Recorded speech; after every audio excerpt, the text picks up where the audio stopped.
governors, and other officials who are here, and especially the investment and economic officers of other towns. And I hope in this 42 slides of presentation I have for you, it could be fruitful and eventually it could bring something when you go back to your own towns and provinces. No? But before I proceed, I would like to tell you that Carmona, Cavite is just a small town. Way back when we took over in 1995, we have a deficit of 2 million to the provincial government. And by 1996, we were able to break even. And it was in 1997 that we became a first class from a third class municipality. And in 1998, this is all where it started. So this is not just a transformation overnight. This is a diligence of work we try to do to improve our town in Carmona. So 1995, it was the 3 terms of the mayor. I was with him. And then the wife took over in 2004 to 2007. I was with her too. 2007 to 2010, the male mayor went back. And then it was 2010 that the Mayor Roy Leola became the congressman of the 5th District. And then the wife took over again. So this is now Carmona East, okay? Right. Okay. Because I heard Mr. Ricky Osman is trying to tell someone here that it really is true. It doesn't take overnight to change something that you change that you really want to make in your town or country.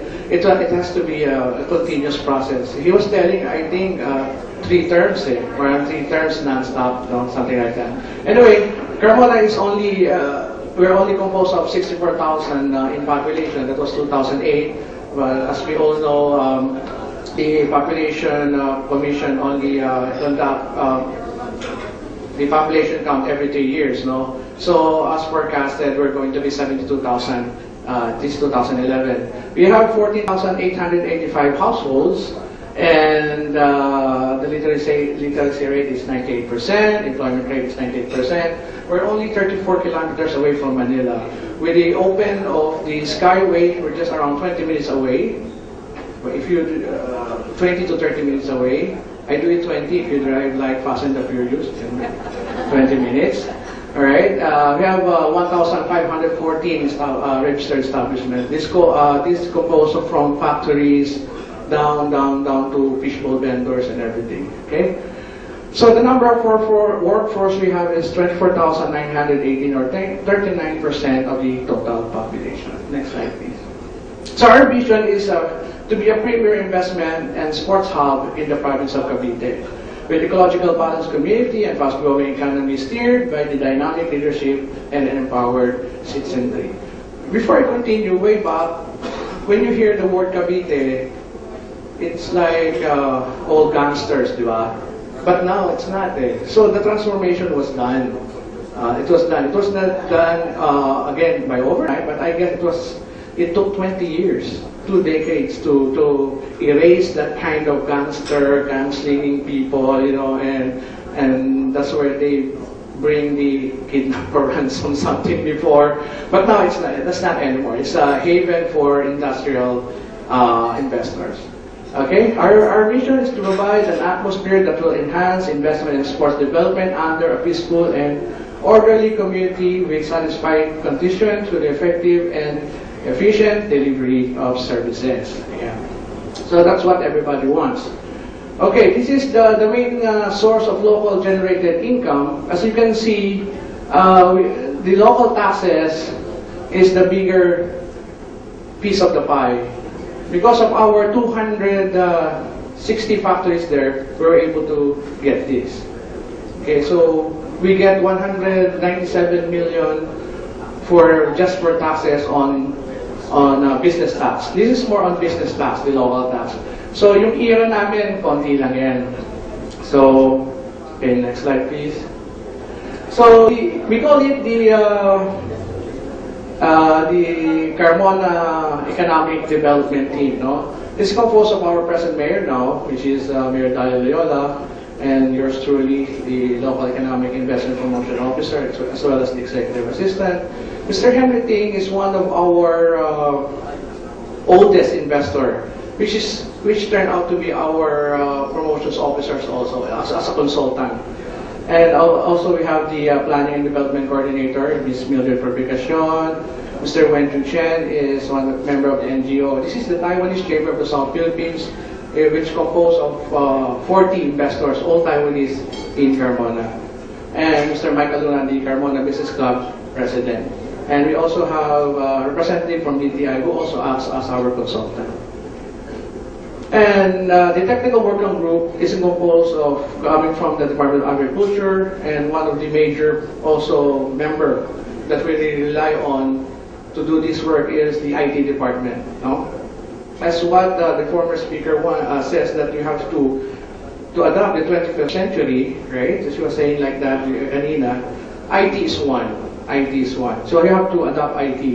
Livelihood cluster, that's in charge of livelihood programs, cooperative councils for our MSMEs, and the Public Employment Service Office in charge of the job matching, and the Tourism Council.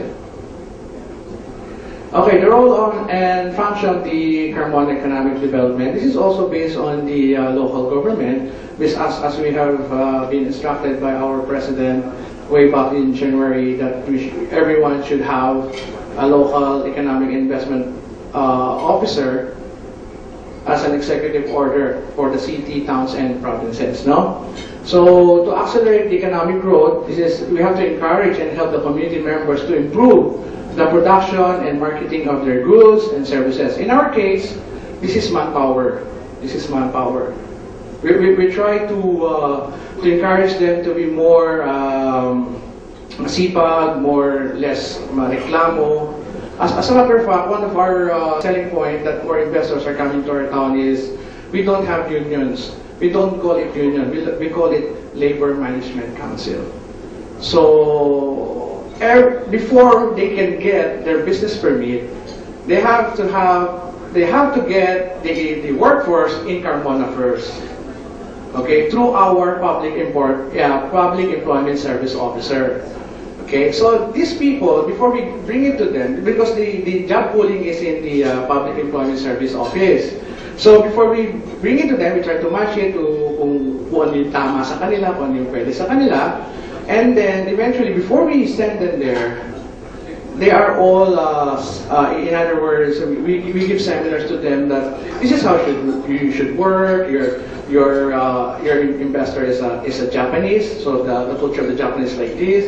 Your investor is Taiwanese, the culture of the Taiwanese is like this. So, but eventually, we try to take care of them because we try to talk to the investors also that these are the regulations you should follow.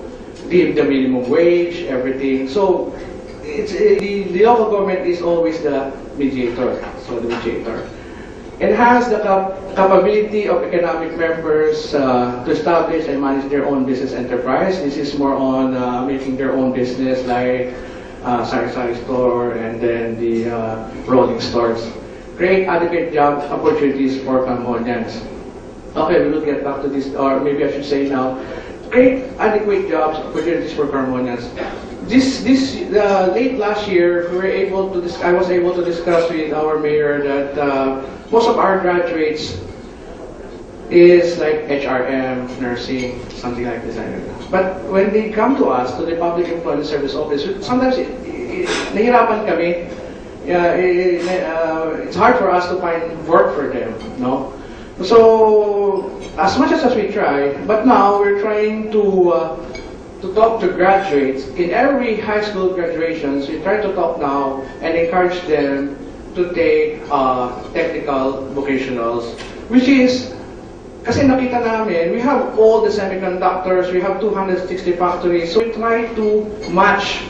Kasi what happened is nagkakaroon ng mismatch. So we try to encourage them, you take this, because with this, we can get you inside for work. As of now, we're trying to work with Technical University of the Philippines, which is TUP, and we were able to convince them to make curriculum pattern on the semiconductors that we have. So that when they graduate on that school, doon na sila papasok.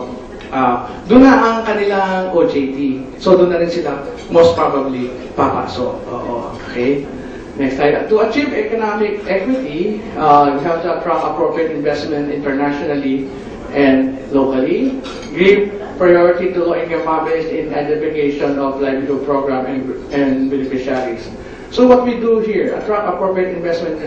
Every year, it's been our tradition. This is sponsored by the Taiwanese Chamber of the South Philippines.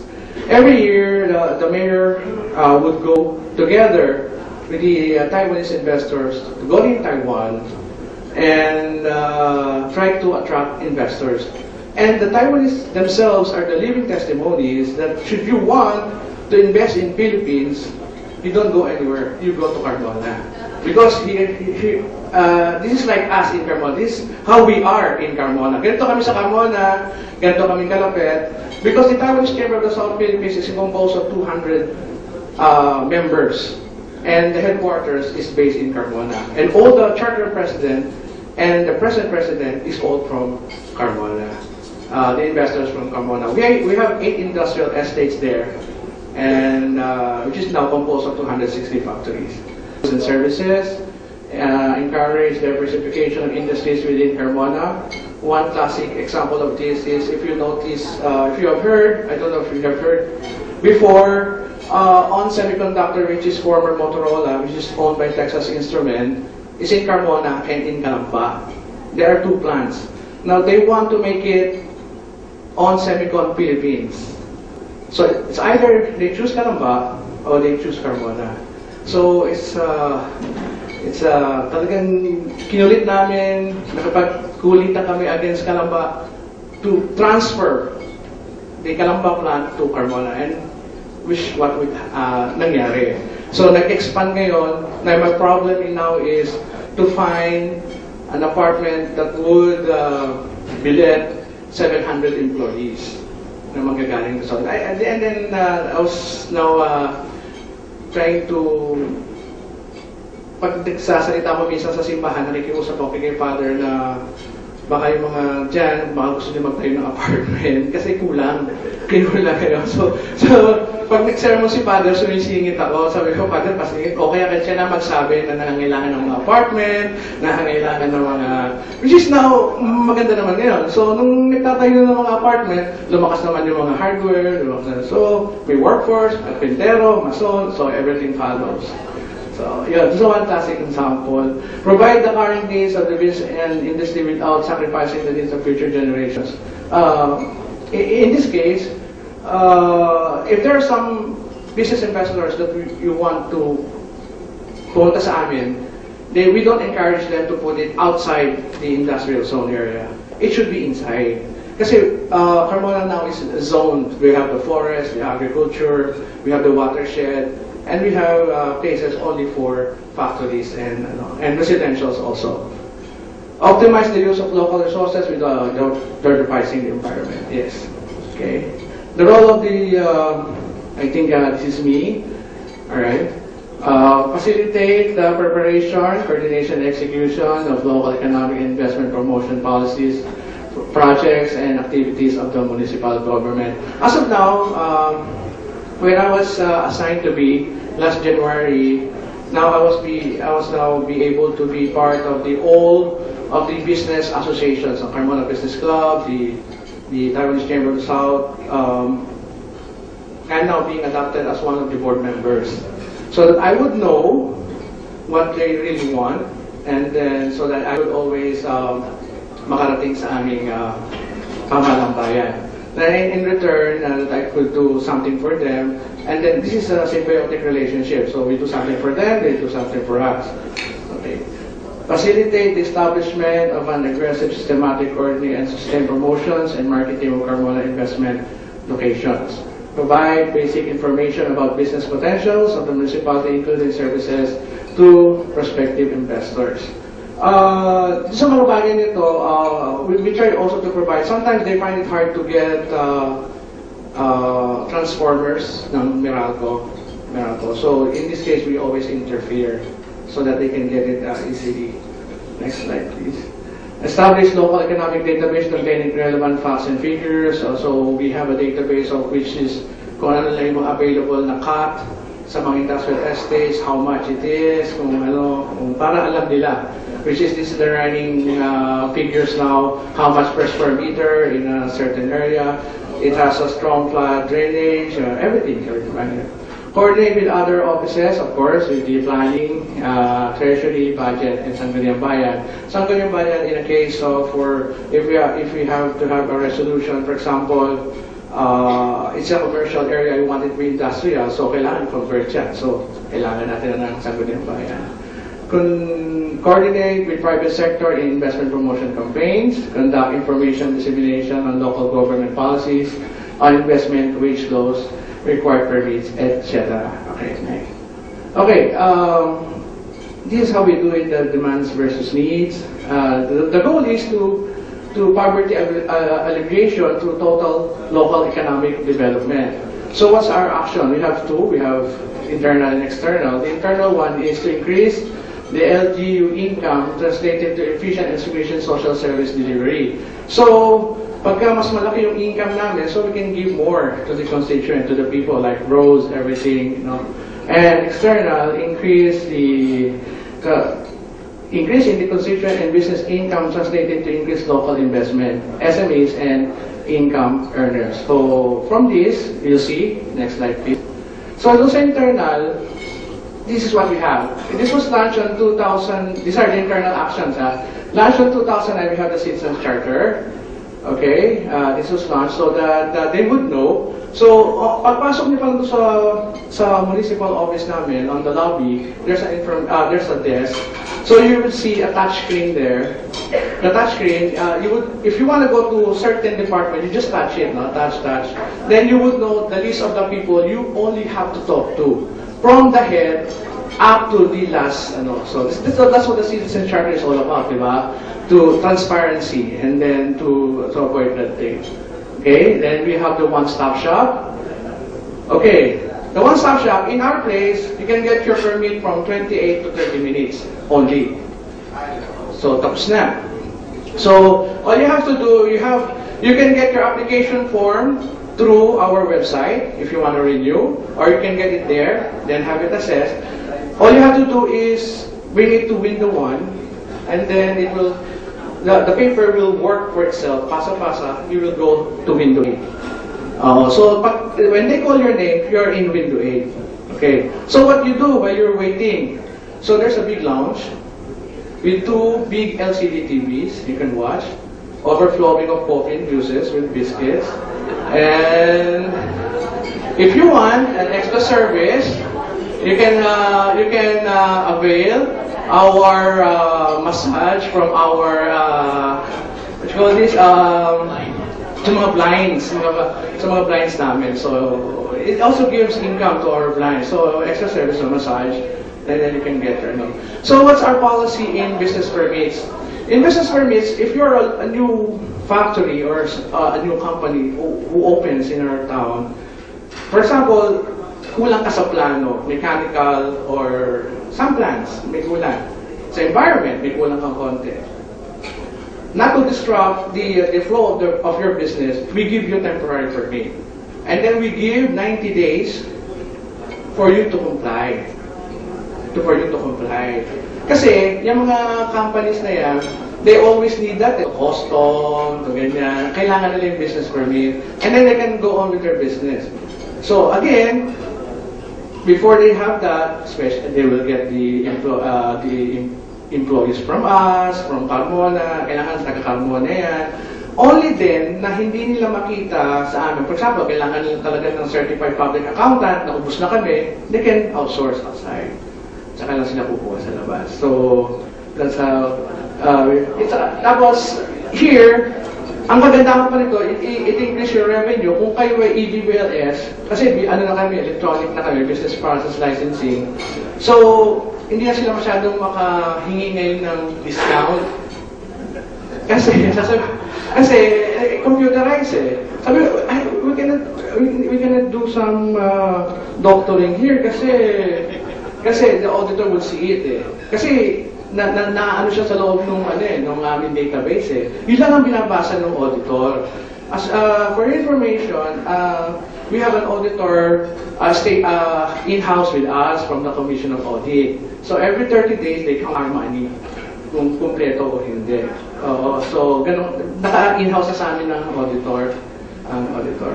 So that's how we do it in our one-stop shop. So of course we have the website where you can reach us and email us or even get some information as well as yung mga forms for your renewal of permits. What we're working now is to have an online payment.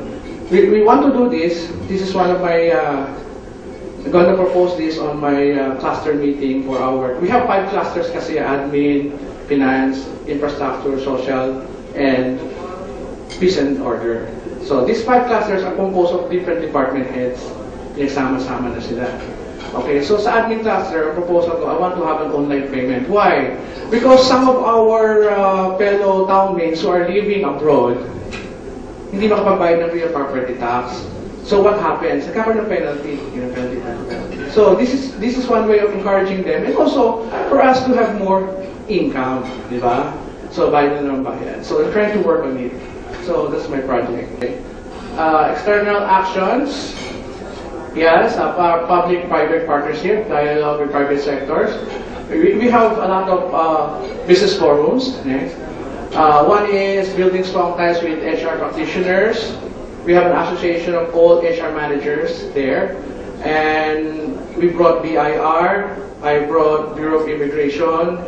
Kasi yung ibang mga investors, iba alien daw or something. So they would know what are their rights if they're being apprehended or pinuntahan sila, hinuhuli sila. Alam nila yung sasabihin nila. So I have the BIR. Marami pang mga national agencies kaming kinoordinate para dyan sa mga ganyang forums. And then we have, of course, the local and special recruitment activity. We'll try to inform them, this is the open, this is the open, this is the open. We need like this, like that. Okay. And then we have also to bring more ties with the foreign investors. We have cultural nights. This is where this is a night where the Taiwanese group were able to present their own dance, song, the Japanese, the American, and the Pinoys, and the Koreans also. So we call it cultural night. It's more of a fellowship of all the investors there. And then we also try to recognize the top 10 taxpayers and outstanding LGU partners. LGU partners in a sense of social responsibility. This is very good. You know why? They're now trying to pay more tax because they want to be number 1. Truly, Rome Electronics is a very big Japanese firm which deals in semiconductor. On Semiconductor is an American firm also deals in semiconductor, the microchips. So they are rivals, no? So if you work in Rome, they wouldn't get you in on. If you work in on, they won't get you from Rome. I don't know, it's something like secrets. As far as I hear, in On Semicon, they're now doing chips that they can put in brains. Yeah, medical, in brains. I don't know, kasi I have a classmate who is an engineer there now who told me they're doing something like that. But sabi niya, huwag pa sasabi secret. Huwag niya lang sasabi. Anyway, you don't know the name of the engineer naman eh, so no problem. So, every now and then, papalakihan silang yun ng gross. So, para magkaroon na ano. So, this is good. And then yung aming social responsibility, they give scholarships, they give, marami. They give computers, they give ano, so we recognize them. So we have our Investment and Promotion Center and the Carmona Business Skills Training Program or CIPTEL, which is, you see there now, TUP partnership. Yung CIPTEL, this Carmona Business Skills Training Program, these are the things that we do there, no? So try to give them para magkaroon sila ng esteem, na magkaroon ng sariling pagpupursige kung di man sila nakapag-aral ng kolehiyo. Next slide muna. Oh, sige, balik-balik. Sorry. Next. Yeah. Okay, this is one of the incentives we try to give the business sector. No, we give 10% discount for advance payment on real property tax, and 20%. So, di ba, January 20, ma'am, ang last day. So, if you pay from January 1 to January 20, you get 10%. But if you pay earlier, December, we give them 20%. Yan. Kaya medyo malaki yung ano na. Next slide. Okay, so how do we do things? This is just a simple way we follow. We do situational analysis, identify the gaps and services and needs. Should be aware of all aspects of local governance through community-based monitoring system. So we have CBMS. And then from there, we will do the planning. Where should we go from here? How should we go? How should we get there? So develop programs and strategies to encourage local investments, translate these strategies into action, prioritize identifying and filing in those prerequisites. So we do the implementation, and then evaluation control, evaluate, get the feedback, and then again to analyze if it's really working. Okay.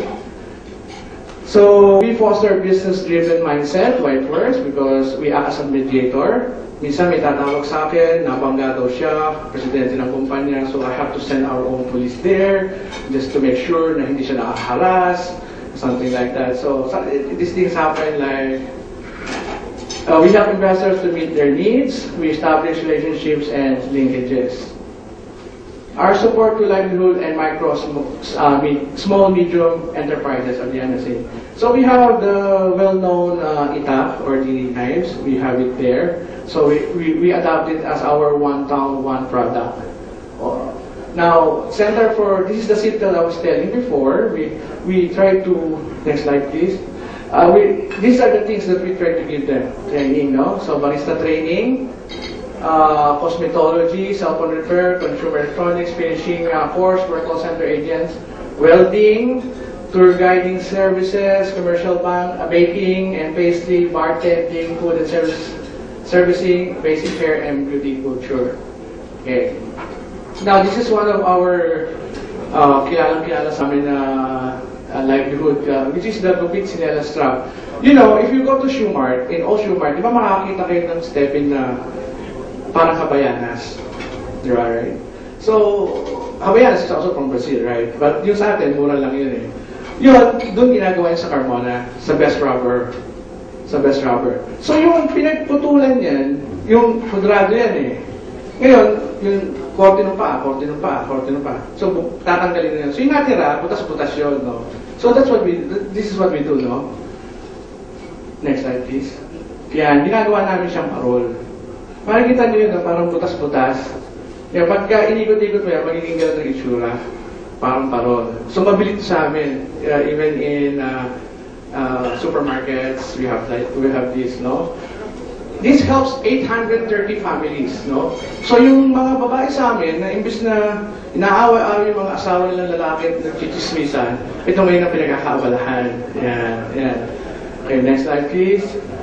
We also do the doormat. Doon sa natira doon sa pinagputulan pa noon. And then, doon sa pinagputulan pa niyan, kayo makikita niya, ganun yun eh. Pataw. What is pataw? Pataw is floaters, no? So you would know where's the other end of your fishnet. Ito yung ginagamit ng mga fishing. Pag hinalis kasi yung fishnet, lulutang yan. So makikita mo, merong apat na nakalutang. That's the four corners of your fishnet.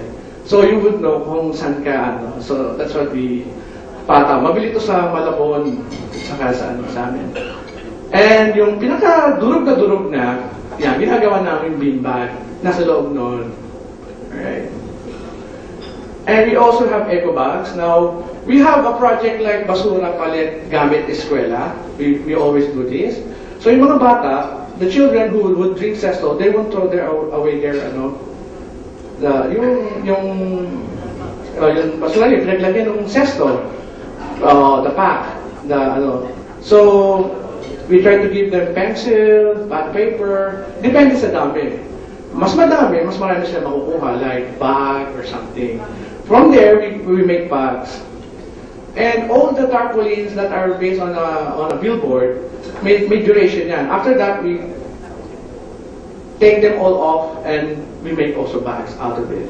So, out of tarpaulin. So we sell them. This is very mabili because we don't use plastics anymore since 2009 in Carmona. So if you go to the wet market, you can use the, so you can put your, Tapos, I was hearing kanina yung about market na hindi pumupunta sa inyo. Now, anyway, you have the same products. Siguro, one thing I can share about it is to make your market a little, may come on. In our place, in our market, the wet market is not wet. Maano talaga siya, malinis. And then how would you say, the tops are all stainless. So if you buy your meat, your chicken, it's all stainless, no? And most of the fish are in the aquarium. So if you buy, it's fresh. Parang, ito tayo bumili, fresh eh. And to think, Carmona is very near to Binyan Laguna. Binyan Laguna has a very well-known market, public market. But as of now, some of the people in Binyan Laguna go to us. And we try to compete with the price. So para medyo attractive, no? So we coordinate with Coca-Cola, so you can find all carinderas there are all red. All Coca-Cola. All medyo lahat with chairs and umbrellas. So it's more like festive. And the thing is, we put the central terminal beside the market. So new market ngayon mabili. So the aircon buses going to Makati, Manila, to Lawton are all there. All jeeps going to Alabang and everything. Neighboring towns are all there. So mabili siya. The traffic, there's no traffic because we forecast it. We have 2-lane roads for each. So 4-lane siya. 2-lane going, 2-lane going back. So, and then the market is not in the town. Nasa labas siya, malapit na siya sa expressway. Kaya yung mga bus stations, gusto nila. Kasi from there, so yung iba, before they go to the offices, ay wala akong makamusal, bili ng ulam, bili ng pangtanghalian, bumibili na sila doon. They put it there, no? And we also give finances or seed money. So mga gustong, especially cooperatives, and sa mga micro entrepreneurs, we try to give seed money also. And special services where we do business advisory to our website and our LED. It's a very, very big LED screen that you can see on the entrance of, the moment you get inside Carmona, you'll see it from the toll gate. We also have Municipal Social Welfare and Development Officer who do this, try to check sino ba talagang karapat-dapat lang mabigyan kasi we don't want our money go wasted. We have balik-puhunan program, pinapahiram ng pera, but they make hulog araw-araw. But small amounts lang that they wouldn't hurt them. Then before they knew, they're finished utang na. And then they can get double the utang again. So, basta good record, mas malaking pautang pwede. And after that, so as what Jim Cohen says, economic growth and power are the means, but not the definition of a great nation. So from here, I hope you will be able to learn from kahit konti. And should you want to visit Carmona, it's only 34 kilometers away from here, so we'll be glad to welcome all of you, so I can show you around. And should you have any questions, the secretary can give you my cell phone and my website, my email address. From here, thank you very much and good afternoon.